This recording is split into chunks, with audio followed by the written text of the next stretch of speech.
কয়েকটি সাধারণ প্রশ্নের উত্তর যা প্রত্যেকটি বাচ্চার জানা উচিত। What is your name?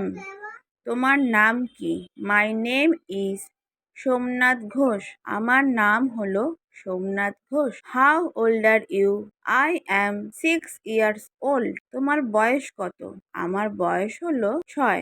Where do you live? তুমি কোথায় থাকো? I live at Baidyabati. আমি বৈদ্যবাটীতে থাকি। What is your father's name? তোমার বাবার নাম কি? My father's name is Tapesh Ghosh. আমার বাবার নাম হলো Tapesh Ghosh. What is your nickname? তোমার ডাক নাম কি? মাই নিক নেম ইজ বাবু। আমার ডাক নাম হলো Babu. What is the name of your school? তোমার স্কুলের নাম কি? The name of my school is Malancha. আমার স্কুলের নাম হলো Malancha. What is your mother's name? তোমার মায়ের নাম কি? My mother's name is Pratima Ghosh. আমার মায়ের নাম হলো Pratima Ghosh. In which class do you read? তুমি কোন ক্লাসে পড়ো? I read in class 1। আমি ক্লাস 1-এ পড়ি।